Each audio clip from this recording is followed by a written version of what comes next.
Okay, I want you to hear me out on this. The iPad makes sense when you stop asking it to be a computer.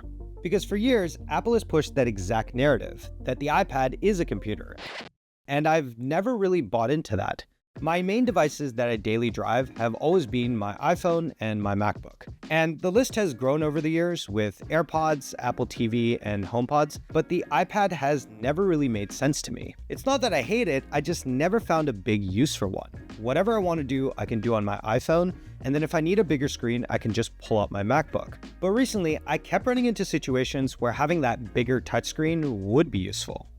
And so, I bought one. So this is the base iPad A16, the cheapest in Apple's lineup. It's got a basic screen, no M-series chip, no Face ID, no Apple Intelligence, but honestly, I'm okay with that. Because for what I use it for, it's more than enough. So why the base iPad? Well, the answer is pretty simple, because it's the only one that's not trying to be something else. Apple's iPad lineup is a bit of a ladder. So you'll start with the base model, and that's pretty good on its own, but it only comes with 128 gigs of storage. And you might think to yourself, I'm going to fill that up pretty quickly, so you want to upgrade. But as soon as you do that, you begin to realize that you're at the same price range of an iPad Air, and that comes with a better screen, better processor, and Apple Intelligence. But then you're back to square one with the storage again at 128 gigs, so you'll want to upgrade. But if you take a look at the price now, it's very similar to that of an iPad Pro, which comes with tandem OLED, Face ID, and even an M5 processor. So now you're spending $1,400 and nearing the same performance as a MacBook Pro. The higher you go, the more you get, and the more it feels like it's just trying to replace everything. But that pricing that we talked about also plays a big factor. So this base iPad in Canada sells for $499, which makes it the cheapest in Apple's lineup. And I mean, the size also helps. It's an 11-inch display, full screen all the way around. And yeah, as I mentioned before, there's no M-series chip, no Apple Intelligence, and no Apple Pencil 2 support, which was a real bummer if you ask me. But for what I use it for, it's not really a deal breaker. I just need something that's fast, simple, and always ready. Now, there are a ton of accessories available for the iPad, and I could have gone with something like a stand or a keyboard case, but instead, I've gone with the dynamic folio from Moft. And honestly, there's a pretty simple reason why. It's all about the magnets. So I can go from one position to another in a split second. Flat on the desk, propped up, or even just upright. No clips, no stands, and no need to really think. I can just move it, change the angle, rotate it, and it stays in place for what I'm doing. Now, the way that I've set up the iPad is also pretty straightforward, and it's all centered around this idea of focus. So you can see here on my home screen, it's mostly widgets. Up top, I've got battery percentages. Below that, I've got HomeKit controls. Then I've got notes, which I use to store any of my ideas or review scripts. Below that, ChatGPT for quick access. And then I have the weather widget. In terms of apps that live on the home screen, I don't have very many. I've got a few here that are useful, but I don't need quick access to. The idea is that the home screen gives me information at a glance, and that's it. Oh, and by the way, the wallpapers are from a pack I've made called Retro Cubes.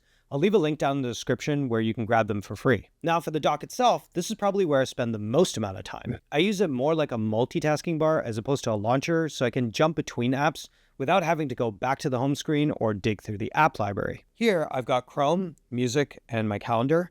Then I've got ChatGPT and my notes. And then all the way at the end, I've got the HomeKit app. Now the two folders in the middle, that's actually my productivity core. So on the left, I've got Monitoring Control and the Creators app, depending on whether I'm shooting video or photo on my camera. And then I've got the Newer Studio and Cydious link for controlling my studio lights. And then the other folder is meant for my socials, so YouTube, YouTube Studio, Instagram, and TikTok. Again, the point is to not cram everything onto my screen. I just want to make sure that no matter what I'm doing, I can get access to what I need without breaking my flow.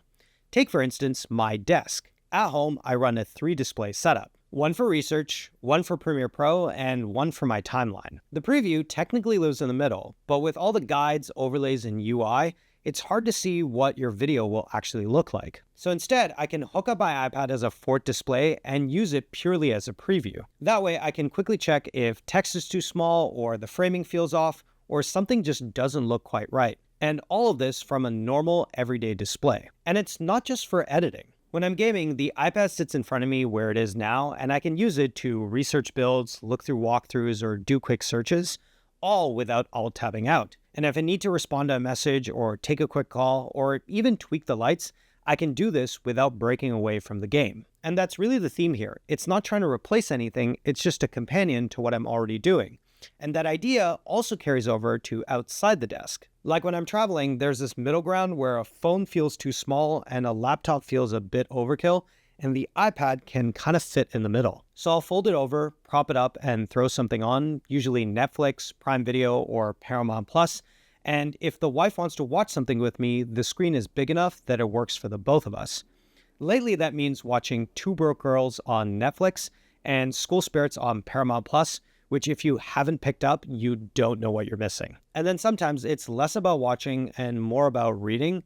So I'll catch up on tech stuff, research, and other things that I want to focus on. But when I get home, the iPad fits in a little bit differently. So when I'm around the house, I'll usually grab my iPad over my iPhone. My phone already does a lot of the heavy lifting when I'm out, so at home, it's kind of nice to have that bigger display. Plus, it means that my phone can sit there on the charger, so it's ready to go when I want to head out again. Around the house, though, I use the iPad for quick stuff, replying to messages, checking the weather, and controlling my lights. All of the small things that usually would pull me back to my iPhone. Then there's the kitchen where I use my iPad while I cook, so I can play music on the HomePod, cast a show to the Apple TV, take a FaceTime call, or even look up recipes while I do my thing. The screen is big enough that it's useful, yet portable enough that I can move it around. Now, when I'm in the studio, its role shifts again. Here, the iPad is basically a control panel. I use monitor and control to wirelessly connect to my camera so I can see a live feed of what it sees. I can tap to focus, check exposure, and see the framing on a much bigger screen. And honestly, this has made top-down shots way easier. When I want to switch to grabbing photos for thumbnails, I'll use the Creators app, which is more tuned for photography. And again, that bigger screen makes it really easy for framing, and I love the ability to instantly see shots on the iPad for quick checks. I can also control the lighting from here, so things like my key light and my hair light, as well as the background lights, and make adjustments like brightness, color, and temperature, all from one device without ever having to leave my seat. Even when I'm recording, I'll throw up my notes up on the iPad and set it to the side, slightly off camera, so I can reference my talking points without having to break my flow. Of course, none of this is flashy on its own, but together it makes the shooting experience smoother and way less chaotic. So yeah, that's basically my iPad. It's not trying to replace my iPhone or my MacBook, and honestly, I don't think that it should. It's actually funny, when the iPad was first announced on stage, there was something about it that I didn't quite understand at the time. It just took me a while to see where it actually fit. Hopefully you enjoyed this video, and leave me a comment down below on what iPad you use and how you use it.